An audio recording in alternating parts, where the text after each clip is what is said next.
시작하면 되죠? 네, 우리 존경하는 국민 여러분, 철강 포럼 오늘은 의원님께서 함께 하고 계십니다. 철강 포럼을 대표해서 오늘 기자회견문을 저 어기고와 이상희 공동대표께서 낭독하도록 하겠습니다. 오늘 저희는 국회 철강 포럼을 대표하여 철강산업 경쟁력 강화 및 녹색 철강 기술 전환을 위한 특별 법안 일명 K스틸법 제정안 대표 발의를 국민 여러분께 보고드리고자 이 자리에 섰습니다. 산업의 쌀이라 불리는 철강산업은 대한민국 제조업의 뿌리 산업이며 우리 경제의 증축을 이루는 기반 산업입니다.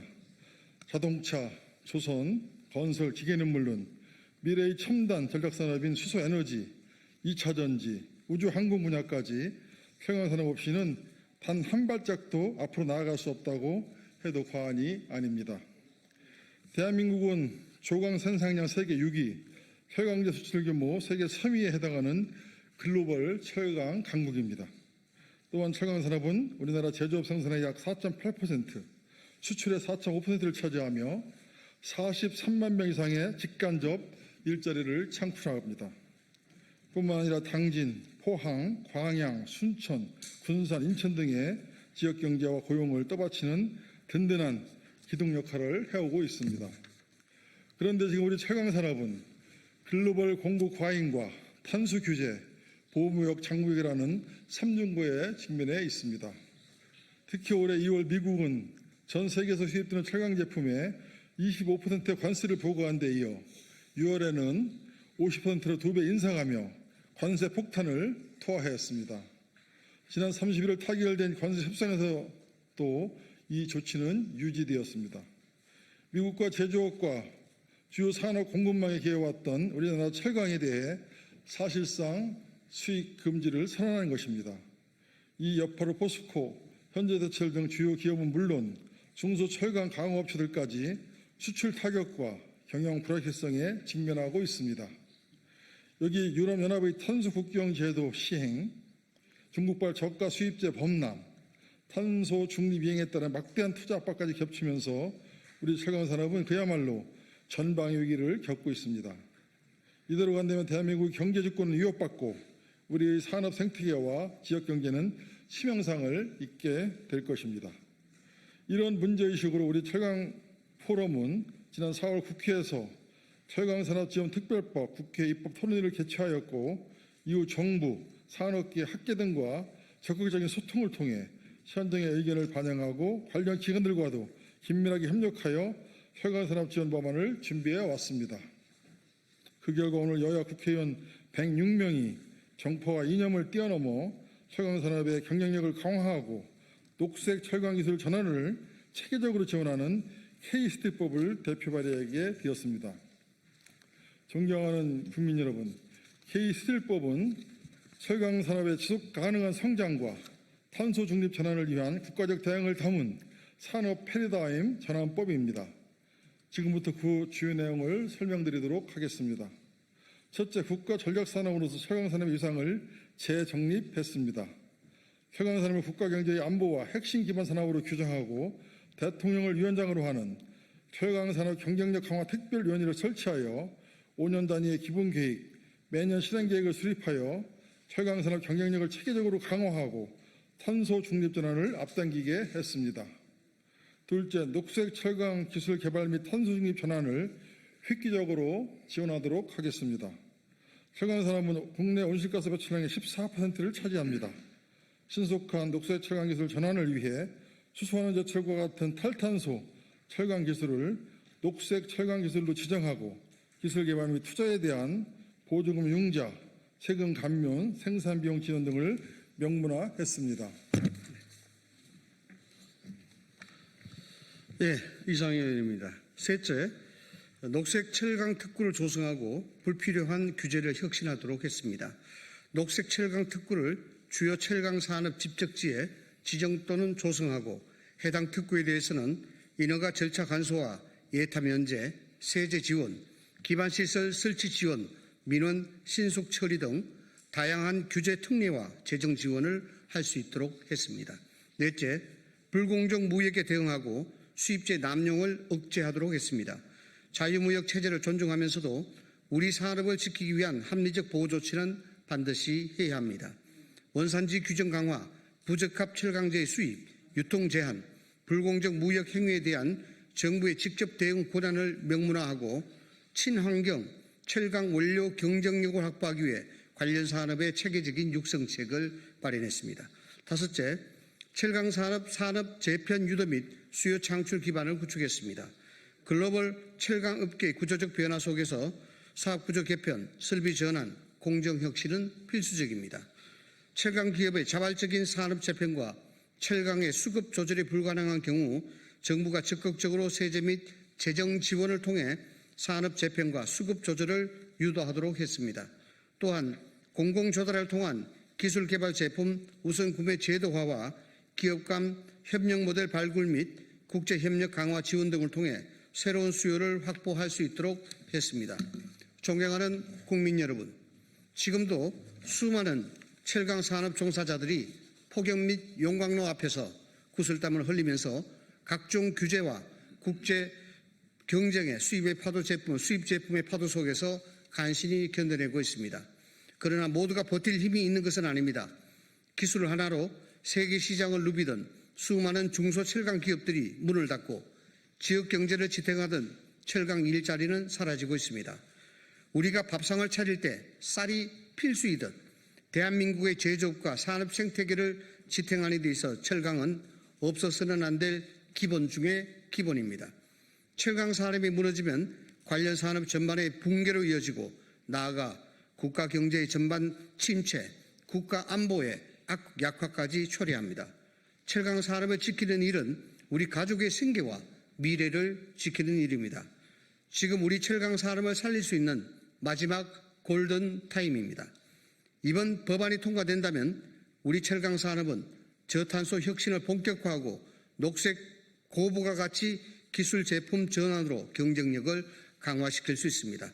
철강 산업이 재도약하면 우리 미래 세대의 일자리는 늘어나고 지역 경제는 살아나며 산업 생태계 전반의 경쟁력은 강화될 것입니다. 1970년 철강공업 육성법이 대한민국 산업화의 기틀을 세웠다면 2025년 K스틸법은 대한민국 산업 생태계를 지키는 방파제가 될 것입니다.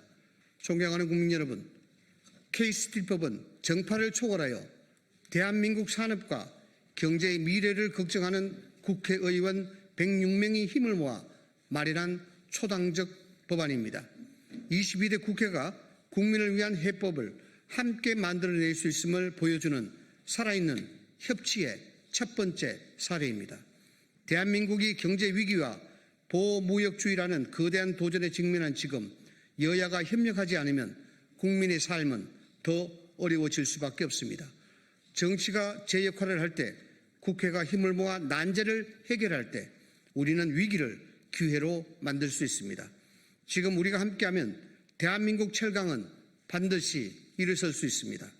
이번에 여야의 협치가 의미 있는 시도에 그치지 않고 국민 삶을 바꾸는 성과로 연결될 수 있도록 법안의 최종 통과까지 국민 여러분의 많은 관심과 응원 부탁드립니다. 감사합니다.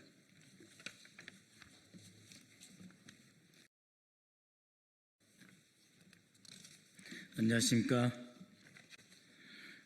좋은 아침입니다. 부평을 국회의원 박선원입니다. 저는 국회 정보위 간사이며 국회 국방위원회 위원이기도 합니다.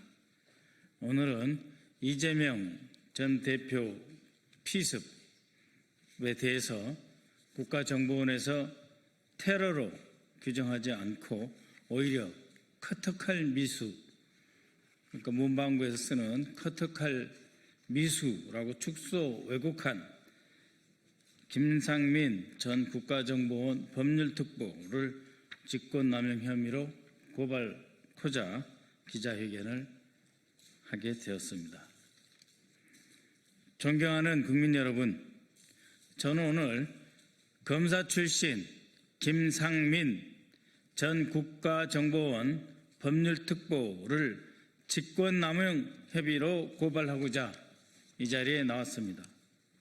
김상민 전 특보는 윤석열과 김건희의 최측근으로 조국 전 법무장관을 죽이기 위한 표적 수사에 앞장섰으며 정치적 중립을 지켜야 할 현직 신분임에도 불구하고 22대 총선에서 국민의힘에 공천을 신청한 대표적인 정치검사입니다.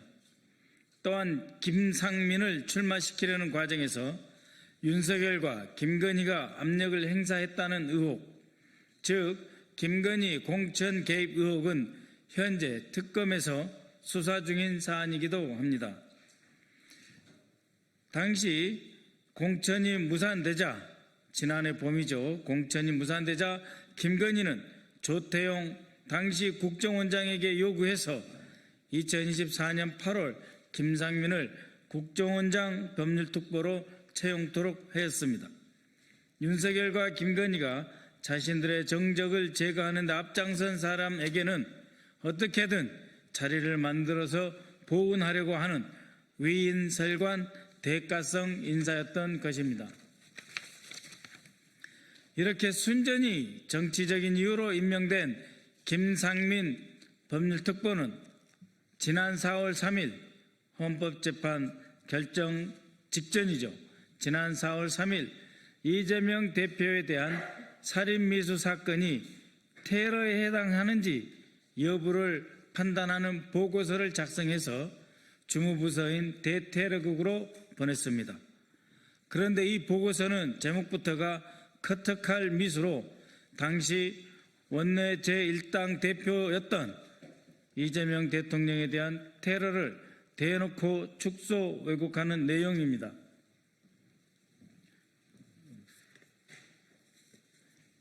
이것이 바로 김상민 특보가 작성한 야당 대표 커터칼 살인미수 사건 테러 해당 여부입니다. 커터칼이 사용됐다고 왜곡하고 있으면서 살인미수인데 과연 테러인지 해당하냐 아니냐 그 여부를 판단하는 보고서를 헌법재판소 결정 하루 전인 4월 3일 작성한 것입니다. 테러의 개념, 정치, 종교, 사상적 목적을 위해 폭력적 수단의 방법을 통해 민간인이나 비무장의 개인, 단체, 국가를 상대로 사망 혹은 신체적 상해를 입히거나 공포심을 불러일으키는 어떤 행동을 강요하는 행위라고 김상민이 자신의 보고서에 개념을 썼습니다. 정치적 목적으로 위해를 가하는 행위는 테러다라고 써놨습니다. 그런데 커터칼에 의한 살인미수 행위는 테러 방지법에 정한 테러가 아니다, 증거가 없다라고 해놓고 결론에서는 설사 테러라 하더라도 실제로 테러 행위자 김진성과 테러 피해자 이재명 당시 대표가 취할 수 있는 법적 수단이나 결과도 달라질 게 없어 테러법 적용, 테러 개념 적용은 실익이 없다라고 주장하고 있는 것입니다. 그런데 과연 이것이 커터칼이었습니까? 이재명 대표 테러에 사용된 이 칼이 총 18cm의 스트롱 암이라고 하는 전문 테러용 칼을 잘라서 더욱 그라인드로 갈아서 만든 이 테러 칼이 박근혜 테러에 사용된 문구용 커터칼하고 똑같습니까? 더구나 이 테러 방지법은 박근혜 테러 이후에 정치인에 대한 테러가 있어서는 안 되겠고 이 테러가 발생할 경우 국가정보원이 직접 나서서 대응하고 법적 처리하겠다라고 하는 것이 테러 방지법입니다. 그 박근혜 커터칼도 테러고 그때 제대로 대응 못했으니 앞으로 유사한 사건이 발생하면 반드시 테러로 처벌하겠다라고 하는 것이 테러 방지법이고 이재명 대표에게 사용된 칼이 바로 이 무시무시한 스트롱 암이라고 하는 칼입니다.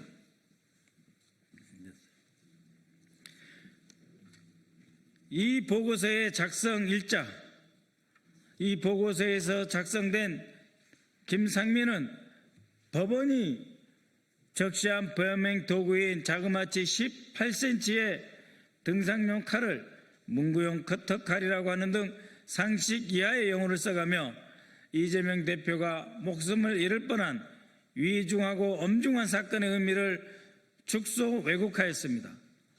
또한 김상민은 법률적 판단보다는 위로금 등 금전적 문제를 언급하며 테러 방지법 적용에 실력이 없다고 평가했습니다. 이뿐만 아닙니다.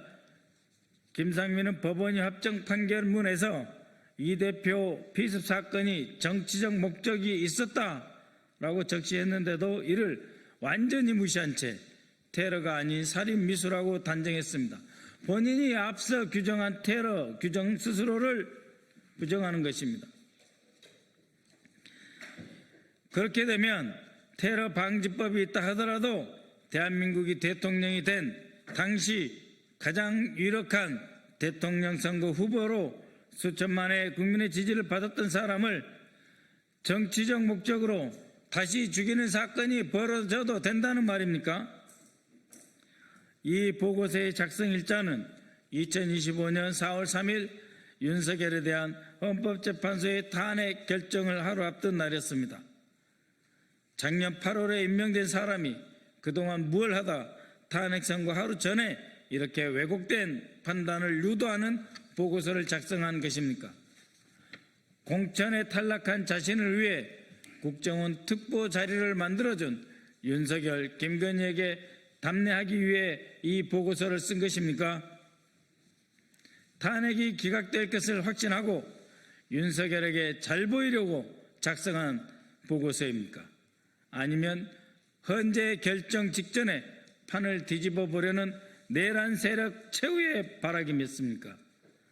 사건 발생 직후 윤석열 스스로 이를 테러라 규정했음에도 불구하고 윤석열과 조태용은 테러 방지법을 적용하지 않았고 국정원 책임하에 사건의 실상, 배후, 목적, 당시 윤석열 정권과의 연관성 여부에 대한 수사를 하지도 않았습니다.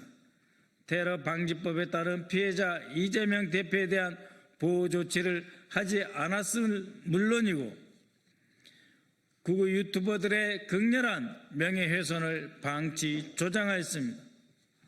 국정원은 심지어 범행 동기가 정치적인 이유라는 대법원 판결이 있은 후에도 이를 테러 사건으로 규정하지 않고 마치 4월 4일 헌법재판소에서 윤석열이 파멸되지 않고 대통령 직무에 복귀할 것이라는 확신을 갖고 있었던 듯 그 전날인 4월 3일 사건을 왜곡 축소하는 결론을 내렸던 것입니다.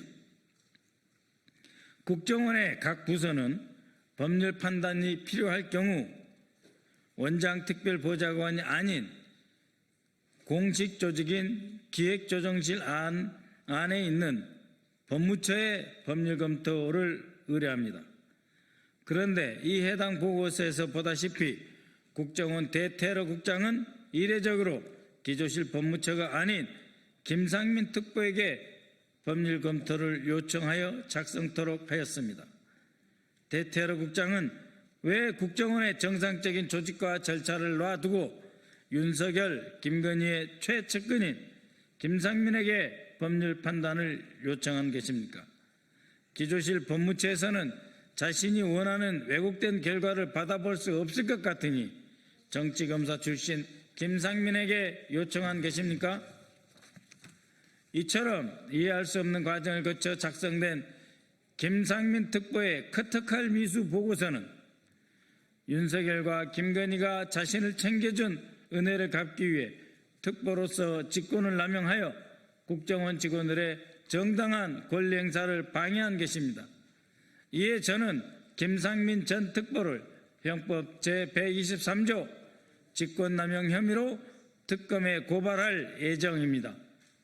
또한 정상적인 법률 검토 절차를 무시하고 정치검사에게 법률 판단을 요청한 당시 테러국장 1년 반 만에 3급에서 2급, 2급에서 1급으로 초고속 승진한 대테러국장도 정치관여 혐의로 고발하겠습니다. 김건희 특검에 촉구합니다. 김상민이 작성한 보고서가 자신을 특보로 만들어준 윤석열, 김건희에 대한 대가성이었는지, 그리고 그 과정에서 직권을 남용하였는지 여부를 철저히 수사하여 주시기 바랍니다. 국정원에도 촉구합니다. 대터르국에서 김상민에게 법률 검토를 요청한 경위가 무엇인지, 이재명 대표 테러 피습 사건을 테러로 지정하지 않겠다는 목표를 세워놓고 입맛에 맞는 법률 해석을 내려줄 사람을 찾았던 것은 아닌지 조사하여 진상을 밝혀주시기 바랍니다. 끝으로 법무부 장관님께도 강력히 요청드립니다. 이번 이상민 특보의 왜곡된 법 적용 사건을 계기로 지난해 1월 2일 발생한 이재명 대표 비습 테러에 대해 다시 수사해 주십시오.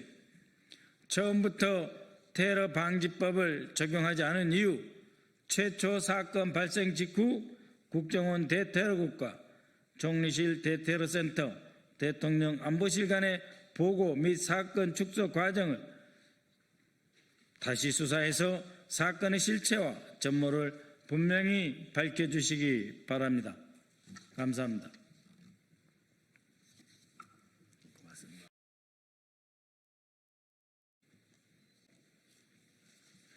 네, 안녕하십니까. 조국혁신당 김진영 의원입니다. 오늘 윤석열, 김건희 여권법 위반 고발 기자회견을 가지게 되었습니다. 아시는 분들은 아시겠지만 제가 지난 1년 동안 윤석열, 김건희 엄밀한 우크라이나 공작과 관련해서 계속 추적해왔습니다. 지금까지 여러 가지 상황들이 밝혀졌는데요.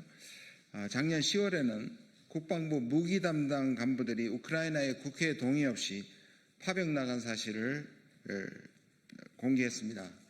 한 명이라도 군인이 파견된다면 그것은 파병입니다. 엄격한 의미에서. 그리고 올해 6월에는 윤석열 정부의 우크라이나 군사 장비에 대한 위장 계약을 통한 불법 계약을 폭로했습니다. 그리고 오늘 이 과정에서 윤석열, 김건희가 실정법을 위반한 사실을 새롭게 확인되어 기자회견을 준비하였습니다. 기자회견에 함께 참여해 주신 의원님들을 소개하겠습니다. 박은정 의원님이십니다. 이혜민 의원님이십니다. 백선희 의원님이십니다. 그럼 회견문을 낭독하겠습니다. 내란 세력 불법 외교 윤석열, 김건희를 고발합니다.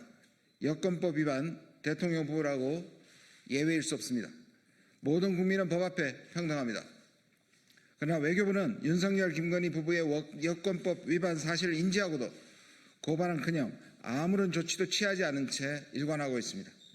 이것은 명백한 직무유기이며 헌법과 법률을 무시한 중대한 위법 행위입니다. 빛의 혁명으로 이재명 주권 국민주권 정부가 출범했습니다. 그럼에도 외교부는 여전히 헌정질서를 유린하고 민주주의를 짓밟았던 윤석열 정권 시절의 잘못된 행태를 반성하기는커녕 감추기에 급급해 보입니다. 2023년 7월 15일 윤석열, 김건희 부부가 나토 및 폴란드 순방을 마친 직후에 전격적으로 우크라이나를 방문했던 사실을 기억하실 것입니다.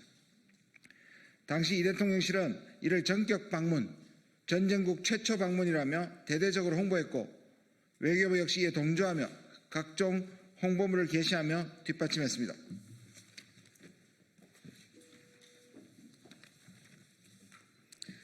그런데 불과 하루 전인 2023년 7월 14일 외교부는 제49차 여권정책심의위원회를 개최하고 우크라이나에 대한 여행금지 조치를 2024년 1월 31일까지 연장한다고 발표했습니다.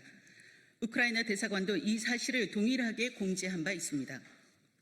우크라이나는 2022년 2월 13일 이래 대한민국 외교부 장관의 권한으로 여행금지국으로 지정되었고 현재 이 시간에도 유효하며 이 조치는 2026년 1월 31일까지 다시 연장된 상태입니다. 대한민국 여권법은 명확합니다. 지위고하를 막론하고 그 누구든 여행금지국을 공무상 방문해야 할 경우 반드시 외교부 장관의 예외적 여권 사용 허가를 받도록 규정하고 있습니다. 하지만 윤석열과 김건희 부부는 어떠한 신청도 승인도 없이 우크라이나에 불법 입국했습니다. 헌법과 법률을 수호해야 할 현직 대통령이 대한민국 법을 정면으로 위반한 것입니다. 더 심각한 문제는 윤석열, 김건희 부부, 대통령실과 외교부 관계자들은 승인 없이 여행 금지구 우크라이나에 입국하는 것이 위법 행위임을 인지하고도 전격 불법 입국을 자행한 것입니다. 도대체 그 무슨 일이, 그 어떤 사유가 현재 대통령 부부를 위법 행위자로 만들면서까지 우크라이나에 전격적으로 입국을 해야만 했는지 궁금하지 않을 수 없습니다. 단지 그들 부부의 방문 이후 벌어진 국방부 간부 파병, 군사 장비 불법 양도, 삼부토건 주가 조작 문제 등 제기되고 있는 의혹들로 미루어 짐작할 수 있을 뿐입니다. 정말 국민의 한 사람으로서 깊은 분노와 참담함을 느낍니다. 이와 관련된 이들 또한 윤석열 부부와 마찬가지로 불법적으로 우크라이나에 입국한 사실이 있었는지 철저히 수사를 통해 밝혀내야 할 것입니다.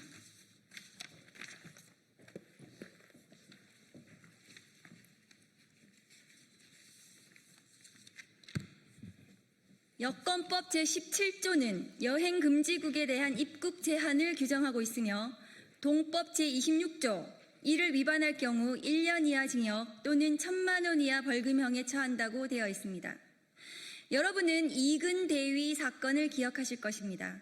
2022년 정부의 거듭된 경고에도 불구하고 우크라이나 전쟁에 개별 참전한 이근 대위를 당시 외교부는 주저없이 고발했고 그는 현재 여권법 위반 혐의로 재판을 받고 있습니다. 그러나 공교롭게도 윤석열, 김건희 부부가 우크라이나를 불법 방문한 2023년 전후 우크라이나 관련 여권법 위반자에 대한 외교부의 고발은 단 한 건도 없었습니다. 윤석열 부부의 불법 방문 이후에 정말 허가 없이 우크라이나를 방문한 사람이 단 한 명도 없는 것입니까? 혹시 윤석열 부부조차 고발하지 못하는 상황이니 다른 사람들마저 사실상 방치하고 있는 것은 아닙니까? 이쯤 되면 외교부가 선택적 고발이라는 직무유기와 직권남용에 빠져 있는 게 아닌지 되묻지 않을 수 없습니다. 당시 외교부를 이끌었던 책임자들에 대해서도 철저하게 조사하고 잘못이 있다면 반드시 법적 책임을 물어야 할 것입니다. 법 앞에서 성역은 없습니다. 윤석열과 김건희는 법 위에 군림하는 존재가 아닙니다. 모든 국민은 법 앞에 평등해야 합니다. 외교부에 엄중히 경고합니다. 외교부는 더 이상 윤석열, 김건희 부부의 불법 행위를 비호해서는 안 됩니다. 외교부는 선택적 고발과 불법 행위를 방조한 데 대해 국민 앞에 분명히 사죄하고 새롭게 태어나야 합니다. 이를 위해서는 외교부 스스로가 윤석열 내란 정권과 연루되었다는 의혹이 제기된 우크라이나 불법 군사 장비 지원과 삼부토건 주가 조작 의혹에 대해서도 국민 앞에 하나하나 사실을 밝히고 소상히 해명해야 합니다. 아울러 이런 불법 행위에 대해 침묵하고 협조한 외교부 관계자들이 있다면 수사와 문책을 통해 책임을 물어야 할 것입니다.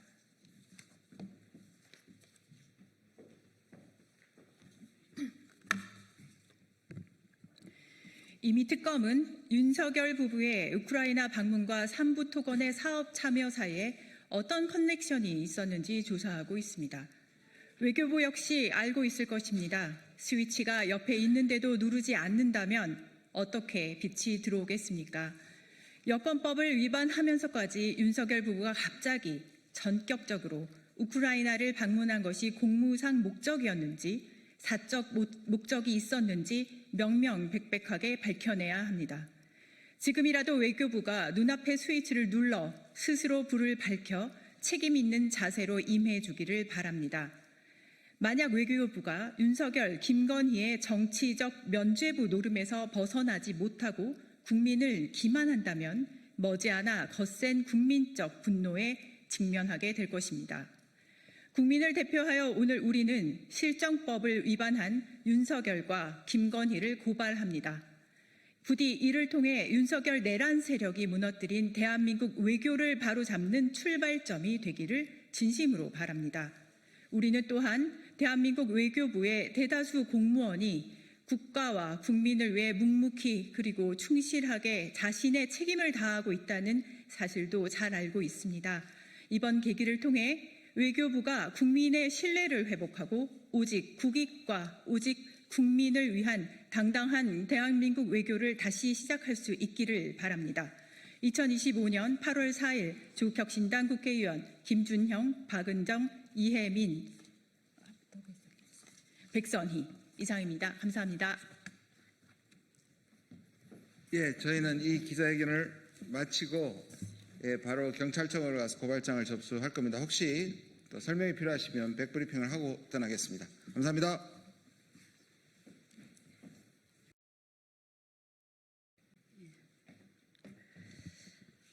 국민의힘 조배수 의원입니다. 지금 낙태죄가 헌법재판소에서 한정위원이 돼서 거기에 대해서 우리가 입법을 해야 되는 상황입니다. 그런데 지금 이 입법 공백을 타고 낙태를 지금 무제한 허용하고 또 거기에 대해서 건강보험까지 지원하는 모자보건법 개정안이 올라왔습니다. 한 사람의 생명은 천하보다도 더 귀하다고 하였습니다. 태아도 마찬가지입니다. 그런데 여기에 대해서 건강보험을 지원할 경우에 이거는 낙태를 결국 합법화를 전제로 하는 것이 아니냐, 이런 우리 국민들의 우려가 큽니다. 그래서 오늘은 지금 여러 단체에서 여기에 대해서 반대의 취지의 기자회견을 하려고 합니다. 지금 전부 69개 단체가 연합이 되었습니다. 태아와 여성보호 국민연합. 그런데 지금 오늘 오신 분들 소개를 해드리도록 하겠습니다. 먼저 수도권 기독교 총연합회 사무총장 박종호 목사님 오셨습니다. 그리고 이화여자대학교 병원 교수님 장지영 교수님 오셨습니다. 그리고 베이비박스의 이종락 목사님 오셨습니다. 인사하시고. 그리고 한동대학교 재한규 교수님, 그리고 라이프워커 사업실행팀장 최가은 팀장님, 그리고 또 아름다운 피켓 서윤아 목사님, 그리고 바른여성인권연합 대표 이봉화 대표님, 그리고 또 GMW 연합 대표 소연 목사님, 그리고 또 대한연대 대표 오세라비 오셨습니다. 자, 그러면 우리 박종호 목사님께서 사회를 보시도록 하겠습니다. 네, 감사합니다. 수도권 기독교 총연합회 사무총장 박종호 목사입니다. 친애하는 사랑하는 우리 국민 여러분, 그리고 이에 방송과 언론에 수고하시는 기자 여러분들, 얼마나 수고가 많으십니까? 연일 불볕더위 속에서 고생이 많으실 텐데 하나님이 여러분에게 은혜 주시기를 기도합니다. 오늘 이렇게 모인 것은 생명과 가정을 지키기 위해서 오늘 이 자리에 69개 단체가 함께 모여서 국민들에게 또한 정부와 국회에 호소하고자 이렇게 모였습니다. 오늘 우리는 더불어민주당 남인순, 이수정 의원이 발의한 약물에 의한 무제한 낙태를 허용하고 그것도 우리가 낸 건강보험으로 낙태 비용까지 지원하는 모자보건법 개정안을 강력히 입법하겠다고 하는 것을 우리는 강력히 반대하고 규탄하기 위해서 오늘 이렇게 모였습니다. 오늘 이 기자회견은 수도권 기독교 총연합회와 함께 태아 여성보호 국민연합 69개 연합단체가 공동으로 뜻을 모아 진행하고 있습니다. 오늘 몇 분이 나오셔서 발언해 주실 것입니다. 오늘 제가 첫째 모두 발언한다면 오늘 우리는 대한민국의 생명윤리와 법치가 심각하게 위협받고 있는 현실 앞에 오늘 무거운 마음으로 이 자리에 섰습니다. 더불어민주당 남인순 이수정 의원은 태아의 생명보호는 완전히 무시한 채 약물 낙태를 포함한 무제한 낙태를 허용하겠다고 하는 입법안을 내놓았습니다. 그 비용을 건강보험으로 지원하자는 법안을 발의했다는 말입니다. 이는 헌법재판소가 2020년까지 입법 추구하며 제시한 태아의 생명보호, 여성의 자기결정권에 대한 조화라는 기본 방향을 완전히 외면한 처사라고 생각합니다. 더욱이 이 법안의 문제점은 생명경시 사상을 조장하고 급속한 저출산이라는 국가적 재난 상황을 외면한 사실이고 정부도 국회도 집권당이 이렇게 외면할 수 있습니까? 태아를 보호받아야 할 생명체가 아닌 처분 가능한 물건처럼 간주하고 극단적 반생명 사고의 결과물이라고 생각을 합니다. 태아는 단순히 세포덩어리가 아닙니다. 심장이 뛰고 뇌파가 존재하며 자라나는 생명체인 것입니다. 오늘날 동물도 함부로 죽이면 처벌하는 시대입니다. 사람의 생명을 건강보험으로 죽이는 법안의 발의된 현실은 매우 충격적인 그 자체인 것입니다. 이에 우리는 단호히 외칩니다. 이 법안은 즉각 처리되어야 합니다. 국회는 생명과 가정보호하는 책임을 회피하지 말고 헌법 정신에 부합하는 입법으로 돌아가 주시기를 바랍니다. 이 시간 이어서 발언해 주시겠습니다. 장지연 교수님, 이대서울병원 성산생명윤리연구소 교수님 나오셔서 발언해 주시겠습니다.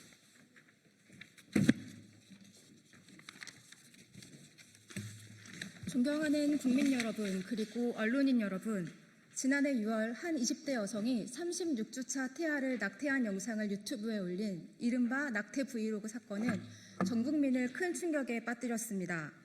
태아를 제왕절개로 출산시킨 후 살해한 혐의를 받는 해당 의사와 산모 그리고 병원장은 현재 재판에 넘겨졌습니다.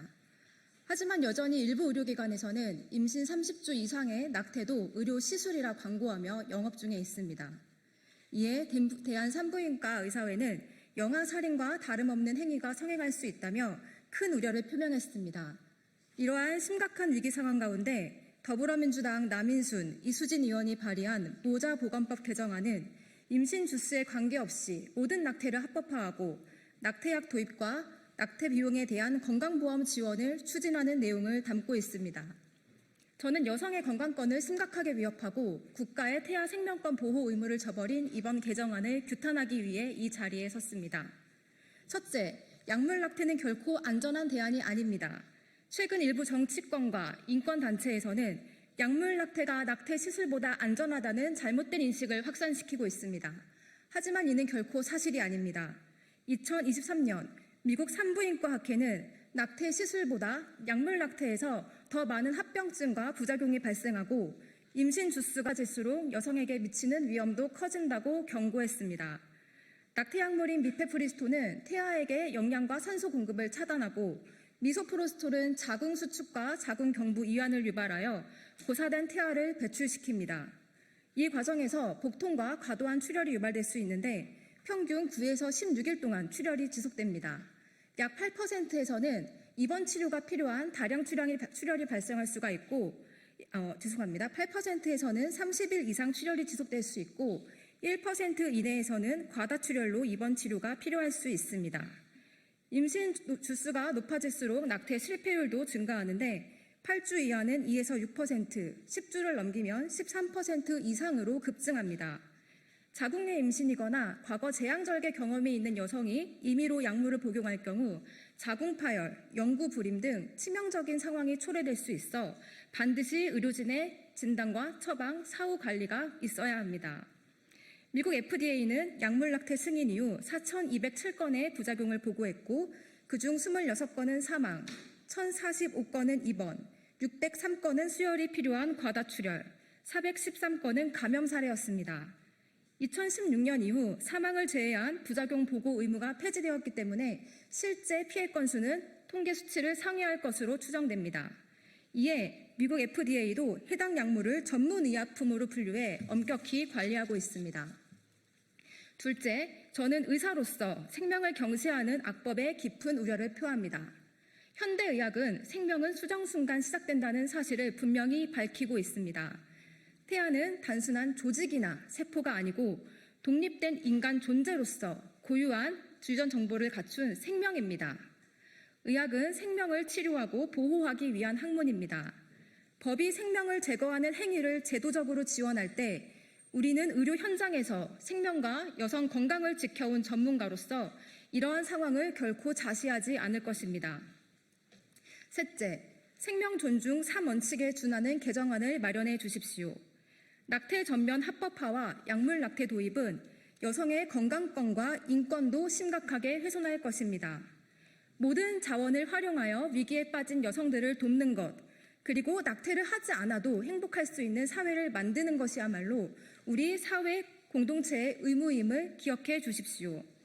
이에 다음과 같은 내용을 발의해 줄 것을 국회에 요청드립니다. 1. 모든 생명은 보호받아야 하며 이는 국가의 의무임을 명시할 것. 2. 낙태 전면 합법화 및 건강보험 편입 시도를 즉각 중단할 것. 3. 낙태 상담 의사와 시술 의사를 분리하고 낙태 수술 전문 의료기관 및 인증 의사를 지정, 관리함으로써 낙태가 이윤 추구의 수단이 되지 않도록 할 것. 4. 낙태약 도입 시 의학적 안전기준과 전문의 관리 체계를 마련할 것. 5. 태아 생명권과 여성 건강보호를 균형 있게 고려하는 정책을 재설계할 것. 6. 의료진이 양심과 종교적 신념에 반하는 행위를 강요받지 않도록 낙태 거부권을 명시할 것. 지금 대한민국 정부는 가장 연약한 생명을 지키는 최후의 보루로서 그 책임을 다할 것인지 아니면 생명을 정치적 이해관계 속에서 거래 가능한 변수로 전락시킬 것인지를 선택하는 중대한 기로에 놓여 있습니다. 우리는 생명을 죽이는 법을 결코 정의로운 법이라 부를 수 없음을 경고하며 이번 모자보건법 개정안의 즉각적인 철회를 강력히 요청합니다. 네, 감사합니다. 이 시간에는 이종락 대표님 나오셔서 베이비박스 대표십니다. 발언해 주시겠습니다.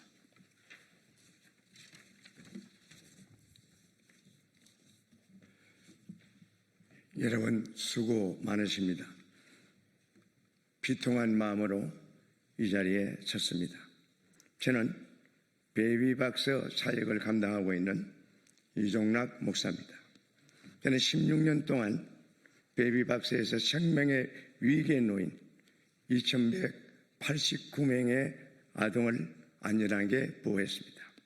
그리고 그 아이들의 엄마와 위기 임산부를 만나서 한없이 울기도 웃기도 하며 위로하며 그들이 이 세상에서 살아갈 수 있도록 상담을 하고 또 지원을 하고 있습니다.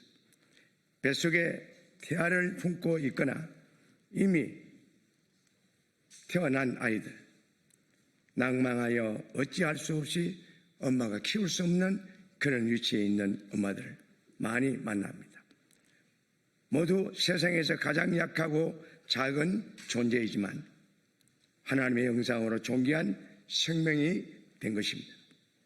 그 한 명 한 명이 살아남아서 지금은 건강히 살아나고 이 아이들이 다시 품에 안을 수 있도록 태어나게 해주셔서 감사하다고 그러며 찾아오는 엄마들이 많이 있습니다. 저는 출산 장려를 하고 생명존중 생명사랑 생명보호 운동을 하며 이 자리에 와 있습니다. 이 아이들의 살아있는 사실이 바로 생명 존중의 증거가 아니겠습니까? 생명을 존중히 여기는 대한민국 국민들의 보편적인 가치입니다. 그러나 현재 국회에서 발의된 모자보건법 개정안은 생명을 지키는 법이 아니라 생명을 무제한으로 허용하고 살인하게 하는 그 건강보험으로 또 지원한다고 하는 어처구니 없는 이 법을 만드는 누구를 위한 법입니까? 개인에게도 사회에도 나라에게도 해가 되는 법을 왜 만들려고 합니까? 도무지 이해가 안 갑니다. 지금 살인자가 되는 문을 활짝 열었습니다. 산부인과 선생님이 전화 왔습니다. 목사님, 어쩔 수 없이 살인할 수밖에 없는 살인자의 자리에 앉아 있습니다. 어떡합니까? 산부인과를 그만둬야 되겠습니까?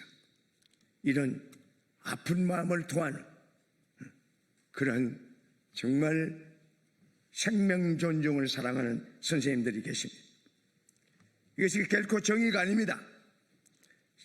생명을 사랑하는 대한민국 헌법과 국민의 보편적인 가치의 정면으로 위배되는 것입니다. 낙태는 선택이 아닙니다. 한 생명을 무참히 끝내는 일이 아니겠습니까? 살인입니다. 헌법재판소도 분명히 낙태를 무제한 허용하라고 판결하지 않았습니다. 오히려 국가와 사회가 태아와 여성 모두를 보호해야 한다고 명시했습니다. 그런데 이번 개정안은 국가가 생명을 지키는 책임을 내려놓고 오히려 생명을 포기하고 죽음을 조장하는 길로 법을 만들고 있습니다. 생명이 살아야 대한민국이 살지 않겠습니까? 생명이 존재해야 되는데 생명을 제한하는 태아의 생명이 우리의 국가의 생명 아닙니까? 세계의 지구의 생명입니다. 생명을 품은 엄마가 태아를 보호했기 때문에 지금 우리 대한민국으로서 나라를 사랑하고 충성할 수 있는 그 일이 아니겠습니까? 저는 여태껏 베이박스를 통해서 생명의 위기에 놓인 가냘픈 생명들을 붙잡아 왔습니다. 만약 이 개정이 통과되면 더 많은 아이들이 세상의 빛을 보지도 못하고 사라질 것입니다. 우리는 이것을 결코 자시할 수 없습니다. 생명은 하나님께서 주신 가장 큰 선물입니다. 국회는 생명을 살리는 법을 만들어야지 죽음의 제도를 만드는 법을 만들어서 되겠습니까? 남인순, 이수진 의원 간곡히 부탁합니다. 낙태 무제한 허용, 약물 도입 철회하십시오. 위기에 처한 여성과 아이를 살리는 길을 함께 고민해 주시기 바랍니다. 저는 베이박스 앞에서 그리고 국회에서 그리고 대한민국 국민들에게 탄식하며 호소할 것입니다. 태아는 생명입니다. 우리는 모두 태아의 대변인이 되어줬으면 좋겠습니다. 저는 그 아이들의 소리를 듣고 있습니다. 살려달라, 살려달라. 태아가 말합니다. 나는 살고 싶다고. 생명은 간절한 그 생명의 그 부탁을 우리는 외면해서는 안 됩니다. 생명은 절대 포기할 수 없는 인류 보편적인 가치입니다. 감사합니다. 네, 감사합니다.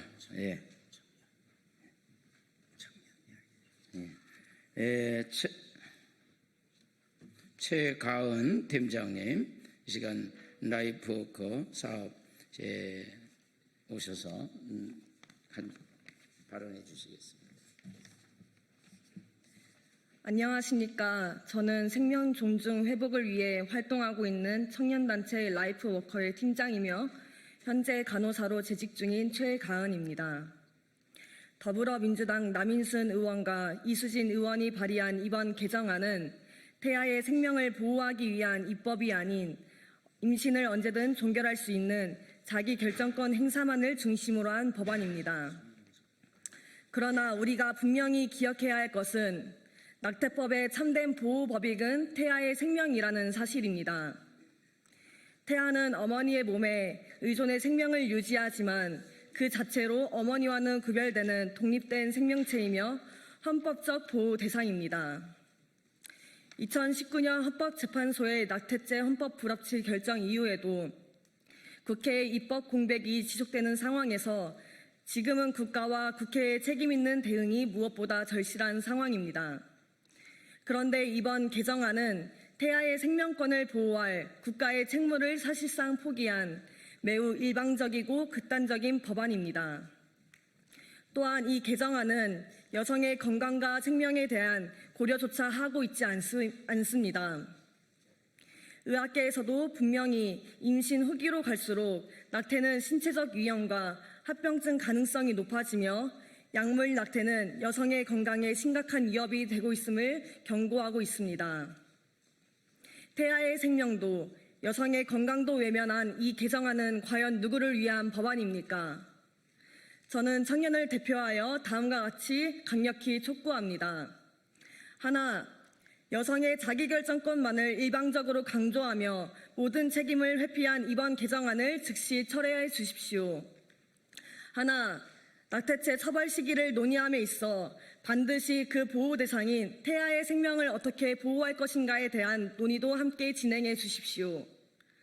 하나, 성에 대한 책임을 강조하고 임신한 여성을 임신 전중 후 모든 단계에서 실질적으로 지원할 수 있는 법안과 제도를 마련해 주십시오. 지금 우리는 단지 권리를 넘어 생명과 책임의 가치를 되살려야 할 때입니다. 청년 세대는 생명을 포기한 법이 아닌 생명을 지키고 책임을 다하는 사회를 요구합니다. 네, 감사합니다. 이 시간에는 우리가 시간이 초과되어 가고 있어서 성명서도 또 생략하고 여러분이 나눠드린 내용을 충분히 참고하셔서 기사화해 주시면 감사하겠습니다. 더불어민주당 남이순 이수정 의원이 발의한 이 법안은 국민 대다수가 동의하지 않는 반생명적인 그러한 것이며 결코 건강한 사회로 나가는 길이 될 수 없다는 사실입니다. 태아는 생명입니다. 낙태는 생명을 멈추는 것입니다. 오늘 이 외침이 우리 국회를 움직이고 집권당인 정부를 움직이게 하는 그러한 촉매차가 됐으면 좋겠고 생명 존중 대한민국을 세우는 마중물이 되기를 바라며 우리 기자 여러분들께서 충분히 잘 전달해 주시면 감사하겠습니다. 감사합니다.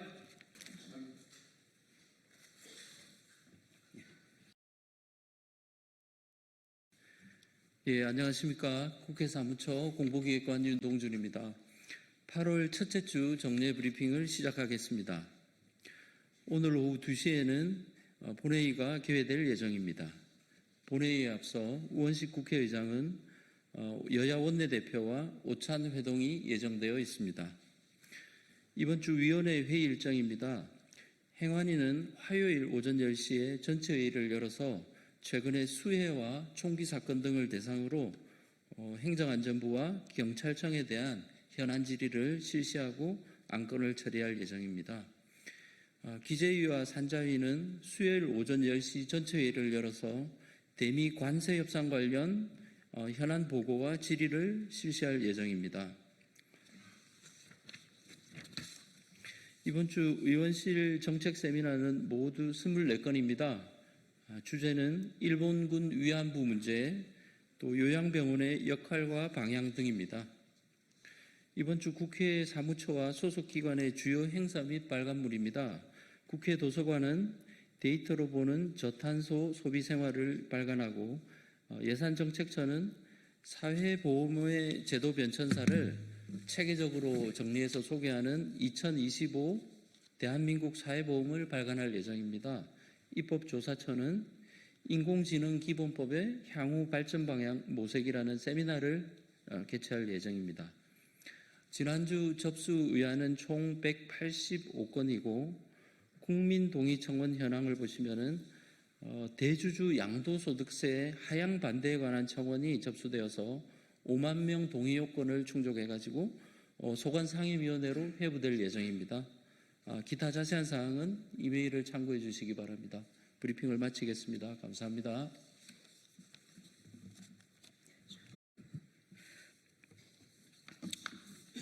제가 오늘 방송 3법에 대해서 말씀드리려고 이 자리에 섰습니다.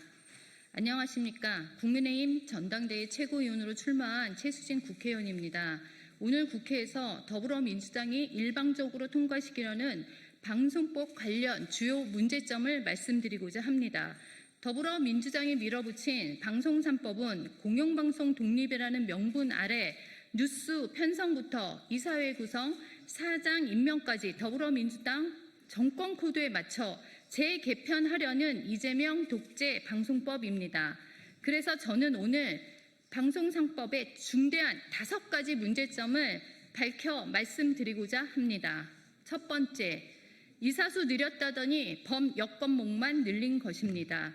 방송 3법은 더불어민주당의 영향력을 키우는 구조로 설계되어 있습니다. 교섭단체가 추천한 국회의원, 그리고 시청자위원회, 임직원, 학계 등에서 추천하지만 현실적으로는 정권 친화 인사들이 대거 포함될 가능성이 큽니다.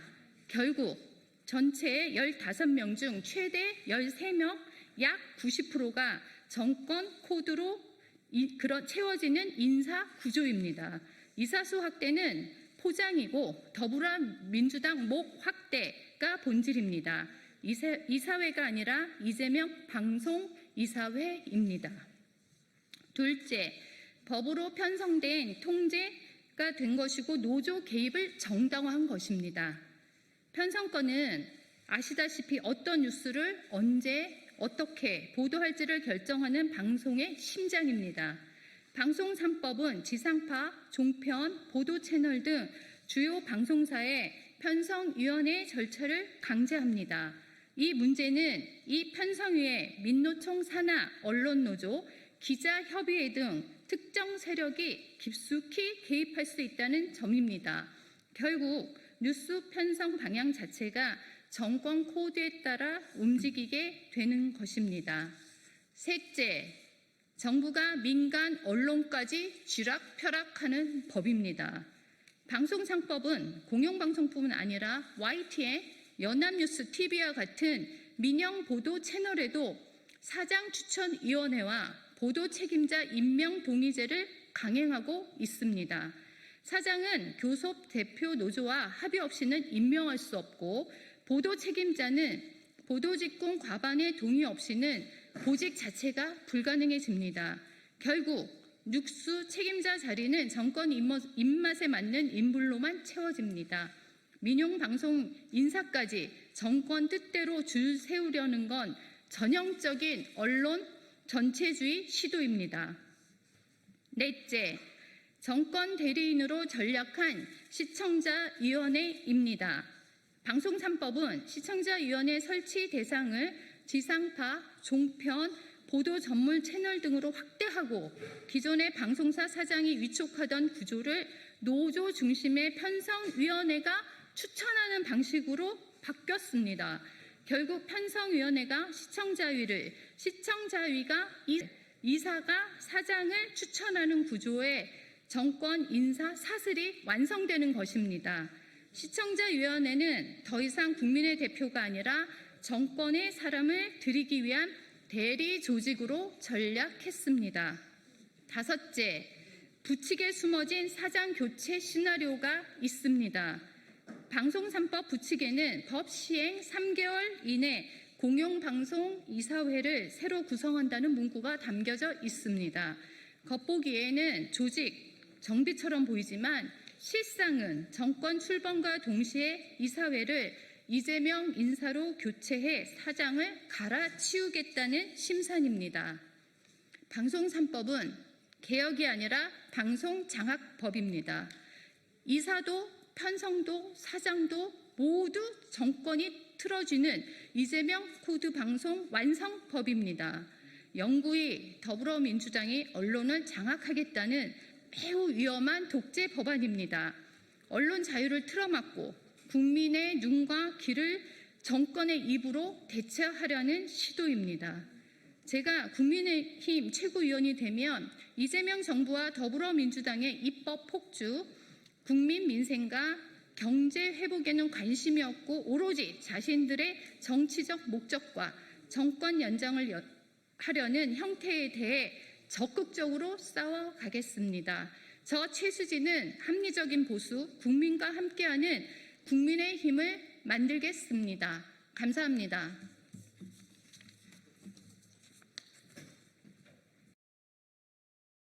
네, 더불어민주당 원내대변인 김현정입니다. 구치소 독방에 셀프 감금 자청한 내란숙의 단호한 법 집행을 촉구합니다. 내란숙의 윤석열이 구치소 독방에 감금되길 자청하며 특검 조사에 불응하고 있습니다. 속옷 차림으로 드러눕고 변호인 접근을 반복하고 후속 적부심을 남발하며 법 질서를 조롱하는 내란숙애를 국민께서 언제까지 지켜봐야 합니까?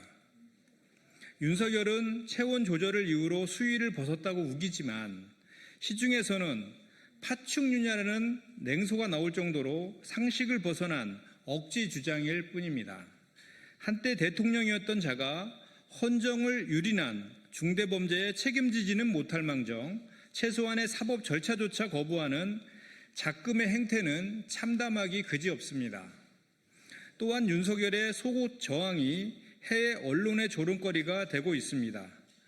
윤석열 측은 국민의 알 권리가 아니라고 주장하지만 진정한 국격 훼손은 속옷을 입은 채 수사를 거부하는 그 파렴치함 자체입니다. 다음에는 또 어떤 방식으로 국민을 부끄럽게 하고 대한민국을 망신스럽게 만들 작정입니까? 검찰총장 출신이면서 특검 조사는 무의미하다며 사법 시스템 자체를 부정하는 것도 기가 막힙니다. 검찰총장 시절 법의 권위를 내세워 국민을 겁박하더니 본인이 피의자가 되자 법의 정당성을 부정하는 이율 배반에 분노가 치밉니다.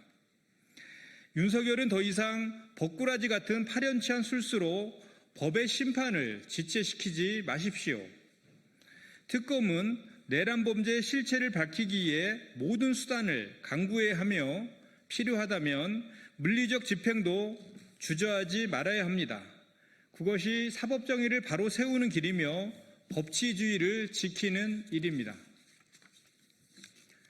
삼부토건 시즌2 특검은 웰바이오텍 부당이득 390억 원을 수수한 이가 누구인지 철저히 밝혀야 합니다.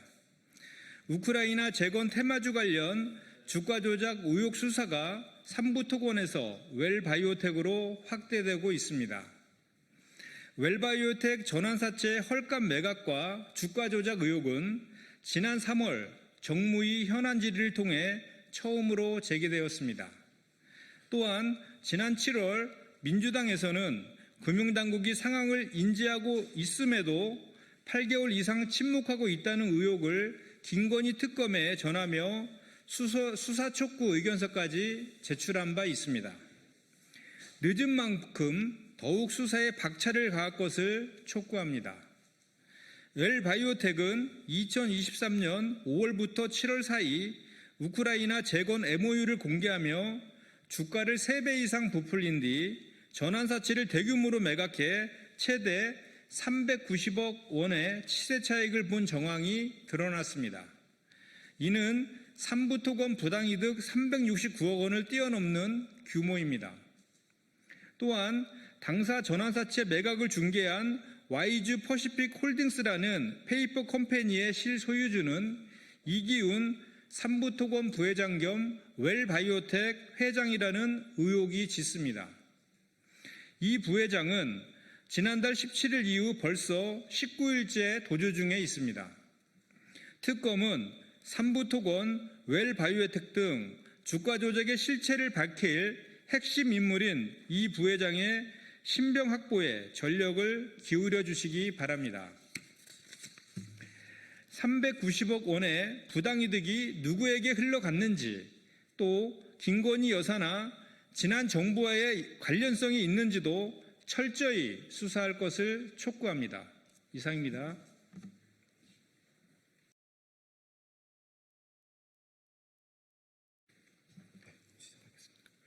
네, 안녕하십니까. 지금부터 입양 기록물의 냉동물류센터 임시소거 이전으로 제기된 문제에 대한 기록관리 전문가들의 입장 표명 기자회견을 시작하겠습니다.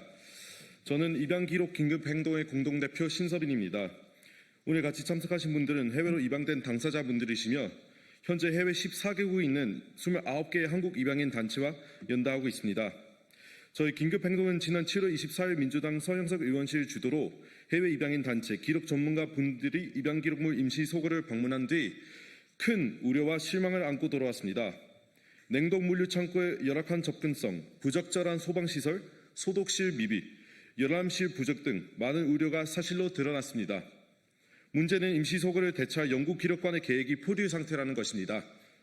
2024년 3월 입양 기록관 건립 등 추진 계획 문서에 따르면 김포시 건립 후보지에 관한 실무 미팅과 현장 실사를 보건복지부에 보고했지만 이후 구체적인 부지 확보 조치 없이 올해 예산에 설계비만 신청했다가 반려되는 황당한 결과를 초래했습니다. 이에 기록관리단체협의회에서는 현 임시소거가 안고 있는 문제점을 지적하고 조속한 기록관 설립의 방향을 제시하기 위해 오늘 의견을 냈습니다. 대표하여 김태현 한국외국어대학교 대학원 정보기록학과 교수님과 정보문화학계 총무이사님께서 같이 참석해 주셨습니다. 그럼 먼저 서영석 의원님의 인사 말씀이 있겠습니다. 네, 안녕하십니까. 더불어민주당 부천시 갑 국회의원 보건복지위원회 소속 서영석 의원입니다. 먼저 오늘 이 자리에 함께해 주신 기록관리단체 협의회 한국외대 정보기록학과 김태현 교수님 그리고 해외 입양인 여러분께 깊이 감사드립니다. 오늘 기자회견은 단지 제도에 대한 의견 표명을 넘어서 현장을 직접 확인하고 숙고한 끝에 나온 학계의 입장이라는 점에서 더욱 뜻깊습니다. 지난 7월 24일 입양인 단체 및 기록학 전문가분들과 경기도 고양시에 위치한 입양 기록물 임시소거를 함께 방문한 바 있습니다. 그 자리 이후 향후 과제들과 제도적 개선 방향성을 고민하여 오늘 이렇게 성명서를 발표하게 되었습니다. 입양 기록은 단지 행정문서가 아니라 존재의 증명이고 또 뿌리를 찾을 수 있는 탯줄과도 같은 기록입니다. 또한 지난 역사 속에서 인권 탄압적인 해외 입양으로 고통받은 분들이 있기에 우리 사회가 반드시 기억해야 할 기억이기도 합니다. 지난 7월 18일 공적 입양 체계가 시행됨에 따라 국가가 직접 책임지고 입양 기록물을 보존 및 관리하는 구조로 전환되었습니다. 고통의 역사를 치유하고 입양인의 권리를 존중하는 제도적 전환점으로 삼아야 할 때입니다. 그런 점에서 오늘 학회에서 제시하실 설명은 매우 시의적절하고 의미 깊다고 생각합니다. 당사자의 참여, 기록관리 전문성의 확보, 그리고 입양 기록관을 대중적 역사문화관으로 설계하자는 제안은 지금의 입양 기록 정책에 꼭 새겨들어야 할 목소리라고 생각합니다. 최근 임시소거 관련 논란에서도 드러났듯이 제도의 외형만 바꾸는 것이 아니라 내용과 철학, 운영의 원칙이 함께 바뀌어야만 제도의 신뢰를 회복할 수 있습니다. 국회 보건복지위원회 일원으로서 입양 기록관 설립이 당사자와 전문가 그리고 시민의 참여 속에서 제대로 준비될 수 있도록 계속해서 함께 목소리를 내고 책임을 다하겠습니다. 이제 이어서 오늘 기자회견의 핵심 내용을 담고 있는 한국기록과정 보문화학회의 성명 발표가 있을 예정입니다. 다시 한번 이 자리에 함께해 주신 모든 분들께 감사드리며 오늘 발표가 입양기록관의 올바른 출발을 함께 여는 계기가 되길 기대합니다. 감사합니다. 네, 그럼 다음 순서로 성명서 낭독이 있겠습니다. 네, 안녕하십니까. 김태현입니다. 성명서 낭독하겠습니다. 해외 입양 기록은 살아있는 우리의 역사이다. 당사자와 전문가, 시민이 함께 만들어가는 입양 기록관이 필요하다. 작년과 올해 초 뉴스타파와 MBC PD수첩은 아동권리보장원에서 추진한 해외 입양 기록물 디지털 DB 사업의 문제점을 심층 보도했습니다.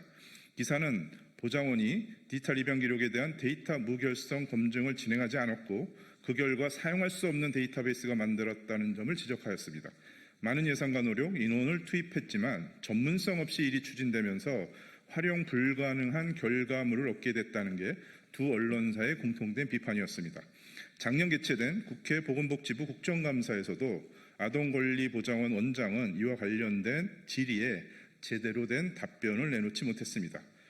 올해 보장원은 두 번째 사업으로 입양기록물 임시수장고를 마련했습니다. 열흘 전 보장원은 이틀에 걸쳐 현장 설명회를 개최해 언론과 입양인 당사자, 관련 단체, 연구자들에게 공개했습니다. 입양기록관 설립이 늦어지면서 법에 따라 민간 입양기관의 기록물을 이관받아 보존해야 하는 보장원이 급하게 임시기록물 수장고를 준비해 공개한 것입니다. 그런데 입양인 당사자나 관련 연구자들을 배제한 채 보장원 내부 인력만으로 입양기록물 임시수장고 준비 사업을 주도하면서 여러 가지 문제점들이 나타났습니다. 보장원은 전국의 민간 입양기관으로부터 입수한 관련 기록을 체계적으로 확인하고 검수할 수 있는 시스템을 갖추지 못했을 뿐만 아니라 입수한 기록물을 전산화하지 못한 채 아직도 수작업으로 관리하고 있는 상황입니다. 두 번째 문제는 기록물 임시수장고가 설치되어 있는 장소와 관련됩니다. 현재 기록물 임시수장고는 쿠팡 물류센터 옆에 조성된 냉동 창고에 설치되었습니다. 그런데 이곳의 화재 진압 방식은 국가기록 표준에서 추천하는 가스 소화 시스템이 아니라 물을 이용한 스프링클러입니다. 오래되고 낡은 종이 기록물이라는 특징이 있는 기록물의 특징에도 불구하고 오래되고 낡은 종이 기록물이 대부분인 입양 기록물이 화재 발생 시 물과 불이라는 이중의 위험에 노출되어 있는 것입니다. 그 외에도 준비실이나 작업실, 탈산 장비 등이 아직 제대로 마련되지 못했습니다. 현장 설명회에 참석한 건축사는 입양 기록물 임시수장고가 단순히 기록물 보관만을 위한 시설이 아니라 이관 정리, 분류, 매체 변환 등 기록관 고유 업무를 수행하는 업무 시설이라고 설명하면서 사전에 대지 용도를 확인하고 필요한 경우 변경 절차를 수행했어야 했다고 지적했습니다. 왜냐하면 지금 입양 기록물 임시수장고가 위치한 대지가 지구 단위 계획상 창고 등 몇 가지 용도로만 허가가 나는 곳이기 때문입니다. 이 경우 업무 시설인 기록물 수장고는 설치할 수 없고 차후에 용도 변경을 신청하더라도 허가가 나지 않을 가능성이 높다는 것입니다. 건축법상 용도 문제를 간과할 경우 나중에 큰 문제가 발생할 수 있다는 우려의 목소리가 나오는 이유입니다. 기록관 같은 역사 문화 시설을 준비하는 과정은 업무를 추진하는 기관뿐만이 아니라 역사적 사건의 당사자와 기록관 관련 전문가가 반드시 함께 해야 합니다. 다양한 전문 주체의 참여만이 기록관을 준비하는 과정에서 시행착오를 줄일 수 있고 기록관을 역사의 무덤 같은 수장시설이 아닌 시민 친화적이고 대중적인 기업기관으로 준비할 수 있습니다. 실제로 첫 번째 사업이었던 해외 입양 기록물 디지털 데이터베이스 사업이 실패한 이유도 전문성을 확보하지 못했기 때문입니다. 보장원이 추진한 두 번째 사업도 동일한 이유로 시행착오를 반복하고 있습니다.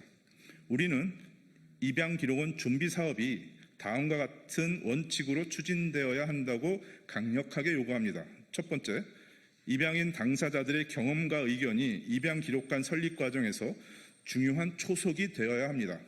역사적 사건은 두 가지 형태로 의미를 남깁니다. 하나는 종이나 사진 같은 사물에 기록을 남기는 방식으로 이것은 공식적인 활동의 결과물에 해당합니다. 지금까지 보장원이 추진해온 두 개의 사업은 모두 이러한 기록물을 디지털과 아날로그 형태로 남기고 보존하며 공개하기 위한 일들이었습니다. 역사적 사건의 또 다른 의미는 사람들의 몸에 남아 있습니다. 역사적 사건을 직간접적으로 경험한 당사자들의 경험 기억에는 기록물에 남기지 못한 내용과 오랜 시간에 밀려 사라져버린 진실까지 담겨 있습니다.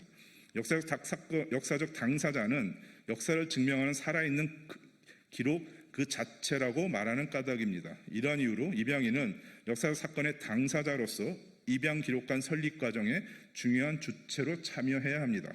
두 번째, 아동권리보장원 내부와 외부에 기록관 설립 관련 전문가 그룹을 구축해야 합니다.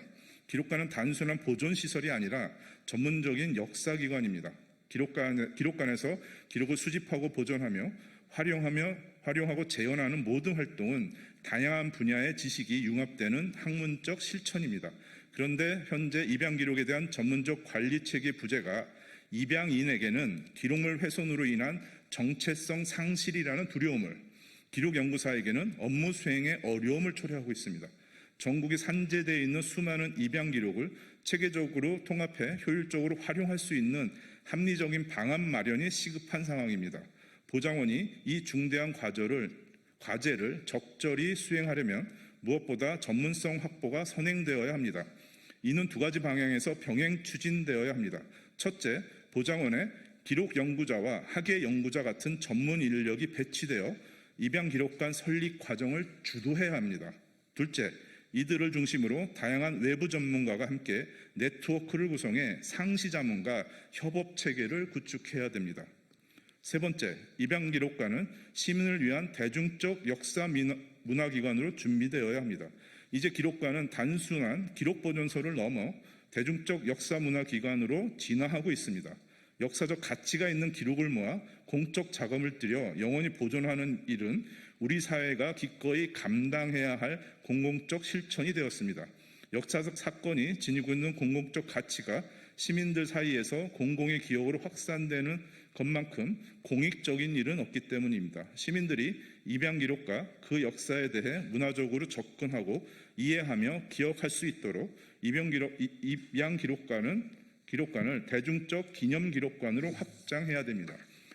우리의 과거는 다양한 역사로 채워져 있습니다. 일제로부터 해방된 기쁨의 역사에서부터 전쟁이라는 비극적 역사뿐만이 아니라 촛불혁명이라고 하는 자랑스러운 역사와 4.16 세월호 참사 같은 슬픈 역사 모두 우리의 과거입니다. 우리가 과거를 잊는다고 해서 역사가 사라지는 것은 아닙니다. 역사는 언제나 우리 앞에 다시 나타납니다. 어두운 과거나 밝은 역사 모두 우리가 연구하고 재현하며 기억해야 할 소중한 것들입니다. 입양의 역사 또한 마찬가지입니다. 어둡고 불편한 역사를 더욱 정성 들여 기록하고 연구하며 기억해야 하는 이유는 우리 사회에서 그것을 반복하지 않기 위해서입니다. 과거를 망각할 때 불행이 다시 찾아온다는 것은 우리가 지금까지 배워온 역사의 가르침이었습니다.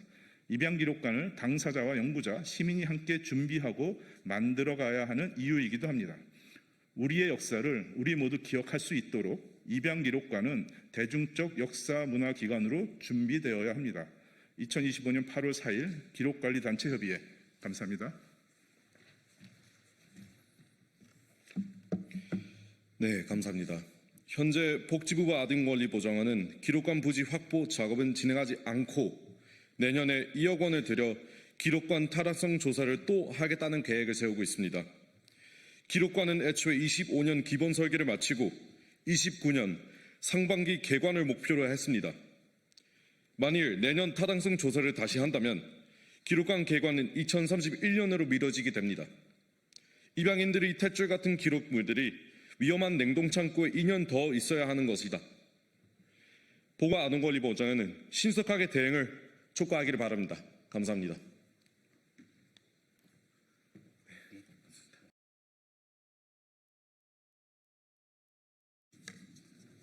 예, 안녕하십니까. 오늘은 김학의 긴급 출국 금지 사건에 대하여 삽질 규정에 마침표를 찍습니다. 라는 제목으로 기자회견 진행하겠습니다. 먼저 참석하신 분들 소개해드리겠습니다. 더불어민주당의 이성윤 의원님 오셨습니다. 조국혁신당의 차규근 의원님 오셨습니다. 조국혁신당의 이혜민 의원님 오셨습니다. 그리고 저는 조국혁신당의 사무부총장을 맡고 있는 이규원입니다. 그럼 기자회견 진행하겠습니다.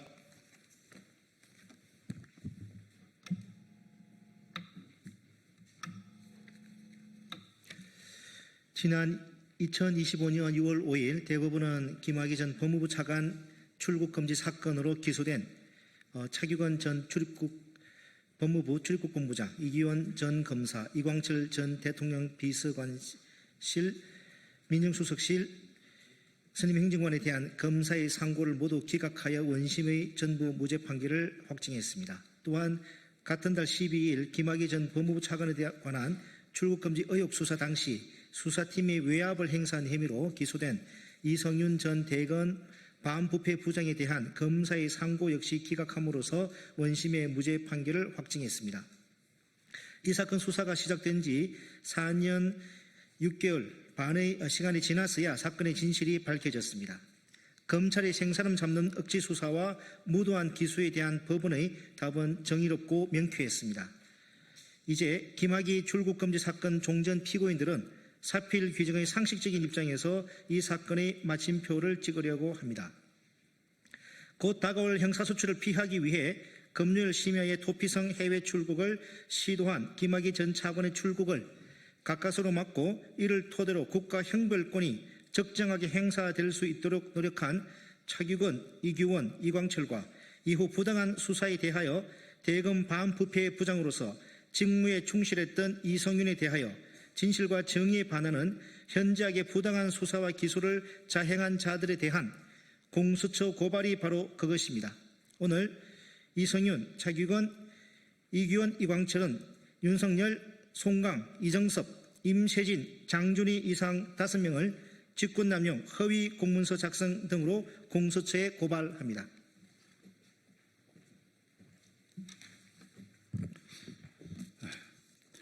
장준희 검사는 이 사건을 이른바 공익제보라는 미명하에 국민의힘에 제보하여 사건을 정치화했습니다. 현직 검사로서 당시 야당 국회의원에 줄을 대서 공익신고서를 제출하고 이를 받은 야당은 정치 쟁점화했습니다. 과연 현직 검사로서 정당한 업무 수행, 정당한 공익제보입니까? 윤석열 당시 검찰총장은 대검에 접수된 이른바 공익신고서를 형소법상 적법한 관할에 입예되게 수원지검으로 재배당했습니다. 당시 수원지검에는 김학의 전 차관을 부패범죄로 구속한 이정석 검사가 재직 중이었습니다. 유재수 사건으로 조국 민정수석과 백원우 민정비서관을 기소한 검사였습니다. 윤석열은 검찰총장으로서 직권을 남용하여 사건을 수원지검에 보내 자신의 뜻에 맞게 수사가 이루어지도록 한 것입니다. 이러한 사건 배당 행태가 과연 정당한 것입니까? 검찰총장이 전체 검찰청 소속 공직자들을 장기판 말 다루듯 하는 것이 과연 정당한 공직 수행입니까? 송강, 이정섭, 임세진 검사는 김학의 전 차관에 대한 긴급 출국금지 조치가 위법하다고 주장하면서 막상 그 긴급 출국금지를 결정한 봉욱 당시 대검차장, 윤대진 검찰국장 등 고위 검사들에 대해서는 형식적인 수사 신용만 하면서 김학의 전 차관에 대한 긴급 출국금지의 단순 실행자인 이규환, 차규근, 소통 역할을 한 이광철, 당시 문무일 총장의 뜻에 따라 수사 지휘를 한 이성윤에 대해서만 대대적인 수사를 벌이고 수사 상황을 실시간으로 언론에 흘렸습니다. 이들 4사람은 모두 검찰개혁 국면에서 윤석열의 대척점에 서 있던 사람들이라는 공통점을 갖고 있습니다. 김학의 전 차관에 대한 출국금지가 위법하다면 그 출금을 결정한 사람에 대한 수사부터 하는 것이 순서이지 않겠습니까? 김학의 전 차관에 대한 긴급 출국금지보다 문제가 훨씬 심각한 노건평 씨에 대한 긴급 출국금지를 제거한 문무일 전 성완종 사건 수사팀장에 대한 수사는 공소시효가 많이 남아 있었는데도 수사를 안 한 것은 제 식구 봐주기 아닙니까? 이 사건을 수사할 당시 윤석열 검찰은 1년 반 동안 내내 조국을 필두로 하여 문재인 정부 인사들을 사냥하고 있었습니다. 그러면서도 윤석열은 자신과 한동훈 등 핵심 참모들이 개입된 채널A 사건 등에 대해서는 철저하게 사건을 무마하면서 추미애 법무부 장관과 갈등을 빚고 있었습니다. 김학의 출금지 사건 수사를 통하여 윤석열은 자신의 눈밖에 난 사람들에 대해 보복을 한 한편 문재인 정부의 검찰 개혁을 파탄내고 문재인 정부를 능멸하고자 하였던 것입니다. 장준희, 송강, 이정섭, 임세진 모두 윤석열의 충실한 하수인 역할을 수행했다고밖에 볼 수 없습니다. 윤석열은 과거 수사권, 기소권 가지고 보복하면 그것은 깡패나 하는 짓이다라는 어록을 남긴 바 있습니다. 윤석열은 검찰총장으로서 수사권과 기소권을 수단으로 문재인 정부와 4명의 피고인들에게 복수하고자 검찰총장의 권한을 오용, 남용했습니다. 공적 권한을 원래 취지를 배반하여 오남용한 이들 5명에 대하여 공적 벌을 주어야 합니다. 그 벌을 통하여 공적 권한을 오남용한 피고발인들이 합당한 벌을 받는 것이 훼손된 법치를 바로잡는 것이고 그것이 사필 규정의 완성이라고 할 것입니다.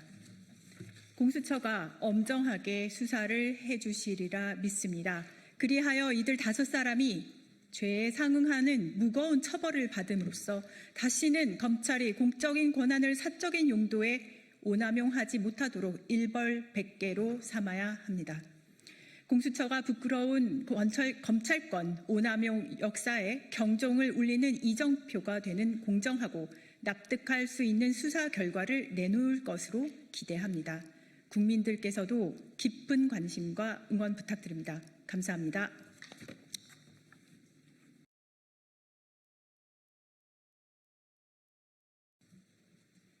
네, 진보당 브리핑 시작하겠습니다. 부대변인 이선입니다.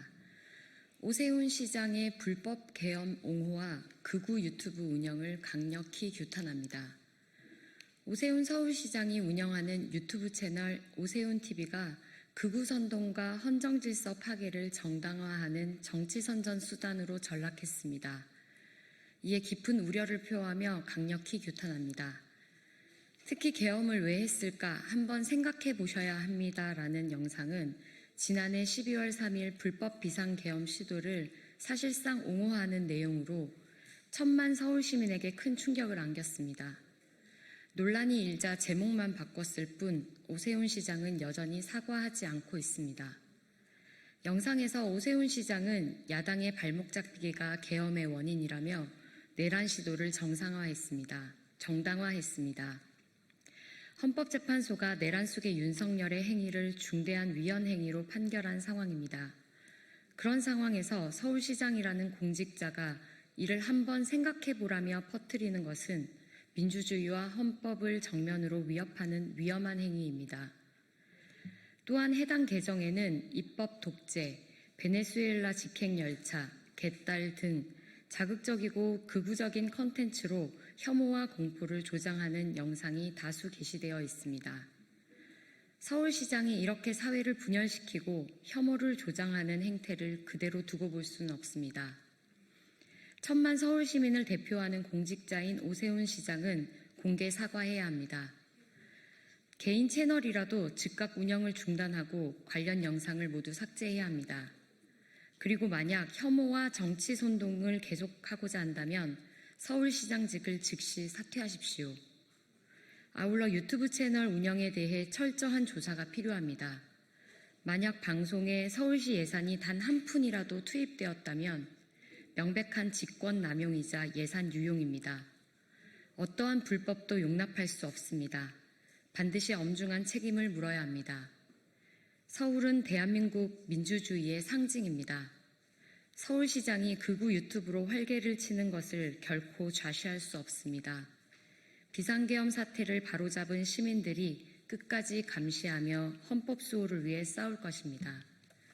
두 번째 브리핑 드리겠습니다. 14번째 학교 급식 노동자 폐암 사망, 더 이상 죽음의 일터를 방치할 수 없습니다. 지난달 말 또 한 명의 학교 급식 노동자가 폐암으로 숨졌습니다. 벌써 14번째 희생입니다. 깊은 분노와 슬픔 속에 고인의 명복을 빕니다. 이 죽음들은 열악한 노동 환경과 정부, 교육당국의 무책임한 방관이 빚은 명백한 사회적 참사입니다. 학교 급식실은 뜨거운 열기와 독성 조리흉으로 가득한 노동자들에게 지옥과 같은 공간입니다.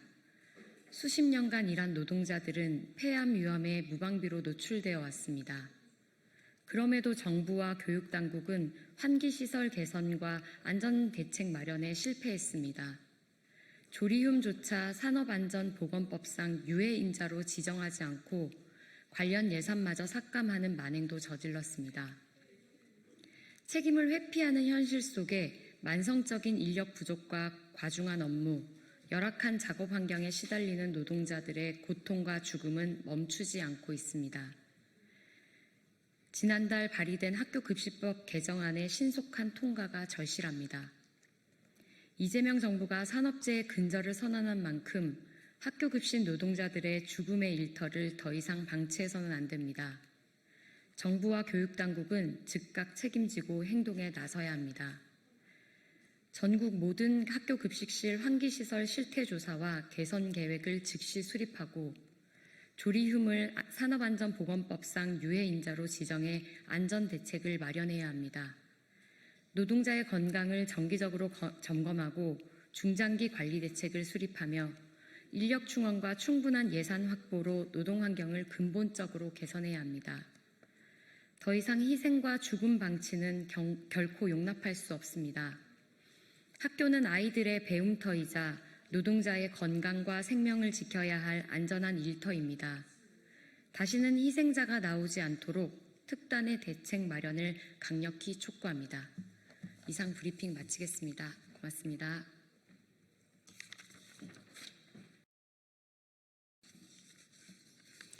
네, 안녕하십니까. 조국혁신당 원내대변인 백선희입니다. 정권의 방송에서 국민의 방송으로 이제 공영방송 정상화의 시간입니다. 윤석열 정권은 공영방송의 이사진과 사장을 친정권 인사로 채우며 방송 운영을 정권 중심으로 장악해왔습니다. 이에 대해 법원은 MBC 대주주인 방송문화진흥회 이사의 임명 효력을 정지하는 가처분 결정을 내렸습니다. 사법부가 공영방송 운영의 중립성과 정당성에 제동을 건 것입니다. 이러한 조치들은 공영방송의 자율성과 언론 본연의 기능을 심각하게 훼손했습니다. 언론 현장과 시민사회는 이를 정권의 언론 통제 시도로 규정하며 강하게 비판하고 있습니다. 조국혁신당은 이번 방송법 개정안을 통해 이러한 비정상을 바로잡고 공영방송을 다시 국민의 품으로 되돌리려 합니다. 이번 개정안은 이사회의 이사수를 확대하고 사장 선출 절차에 국민추천위원회를 도입했습니다. 정치 권력이 아닌 국민이 방송 운영의 정당성과 대표성을 직접 형성할 수 있도록 설계한 것입니다. 이번 개정안은 방송법뿐만 아니라 방송문화진흥회법과 한국교육방송공사법 개정안도 함께 포함되어 있습니다. 이는 공영방송 전반의 운영구조를 다양성과 민주성에 기반해 재구축하려는 입법입니다. 그런데도 국민의힘은 이를 공영방송 장악 시도라며 필리버스터에 돌입했습니다. 하지만 묻지 않을 수 없습니다. 그동안 정작 방송을 정치화하고 독점해온 주체가 누구였습니까? 바로 국민의힘이 세운 윤석열 정권입니다. KBS 이사회, MBC 방문진, EBS 운영구조까지 줄줄이 장악해온 그 정권이 이제 와서 공영방송 정상화를 장악 시도라고 비난하는 것은 참으로 뻔뻔한 자기부정입니다. 이번 방송법 개정안은 권력의 방송을 국민의 방송으로 되돌리는 개혁 입법입니다. 정치 개입을 배제하고 방송의 독립성과 공공성을 제도적으로 설계한 법안입니다. 우리는 더 이상 정권이 임명한 이사들이 사장을 뽑는 구조를 방치할 수 없습니다. 이번 개정안은 조국혁신당 신장식 의원과 이혜민 의원 안이 반영된 결과입니다. 오늘 본회의에서 이혜민 의원은 직접 필리버스터에 참여해 방송법의 필요성과 정당성을 국민께 소상히 설명해 드릴 예정입니다. 조국혁신당은 언론의 자유를 지키기 위해 싸우고 있습니다. 정권은 바뀌어도 국민의 알 권리는 사라지지 않습니다. 공영방송은 권력의 것이 아니라 국민의 것입니다. 정권의 방송에서 국민의 방송으로 이제 공영방송 정상화의 시간입니다. 이상입니다. 감회됐습니까? 네. 국민의힘 대변인 이준우입니다. 버닝썬 성범죄 가해자를 변호한 전치영 공직기강 비서관은 즉시 사퇴해야 한다는 내용입니다. 성범죄 가해자를 변호한 인물이 대통령실에서 공직기강을 책임지고 있다고 합니다. 공직자의 기본 자질은 도덕성이고 정부를 신뢰할 수 있는 최소한의 조건은 공직기강의 철저한 관리입니다. 아직도 충격이 가시지 않은 버닝썬 클럽 사건은 집단 성범죄, 불법 촬영 등 온갖 추악한 범죄의 총집합이었습니다. 법원은 가해자 김 씨에 대해 여성을 쾌락의 도구로 삼았고 재범 가능성이 높다며 징역 4년을 선고했습니다. 이런 김 씨를 변호한 인물이 지금 대통령실의 인사검증과 공직기강을 책임지는 전치현 공직기강 비서관입니다. 심지어 유일하게 1심에서 3심까지 모두 참여했던 변호사라고 합니다. 이런 인물이 대통령실 공직기강 책임자로 일어나 것 자체가 공직사회의 충격이자 대한민국 국민의 절반이 여성에 대한 모욕입니다. 전 비서관은 심지어 가해자 김 씨를 변론하면서 피해 여성들이 술에 취해 기억이 불분명하고 사건 발생 3년 뒤에 고소했다면서 피해 여성들의 진술 신빙성을 떨어뜨리는 전략을 구사하기도 했습니다. 3년 동안 악몽에 시달려왔을 피해자 입장에서는 2차 가해와 다름없어 보이는 끔찍한 변론입니다. 아울러 성비위를 저지른 공무원이 전치현 비서관과 똑같은 논리로 무죄를 주장한다면 뭐라고 하겠습니까? 이런 사람이 공직사회 기강을 바로 세울 수 있겠습니까? 만약 전 비서관의 딸이 피해자라면 가해자를 두둔하는 사람이 대통령실에서 일하는 거 가만히 두고 볼 수 있겠습니까? 가장 앞장서서 사퇴를 촉구했을 것입니다. 이재명 정권의 전 비서관 임명은 단순한 인사 실패가 아닙니다. 3심까지 변론했으므로 대통령실 주변에서는 아마 모르지 않았을 것입니다.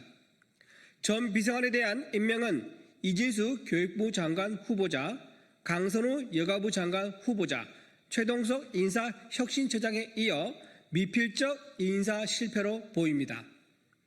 국민은 성범죄를 변호한 자에게 75만 공직자의 윤리를 맡길 수 없다고 합니다.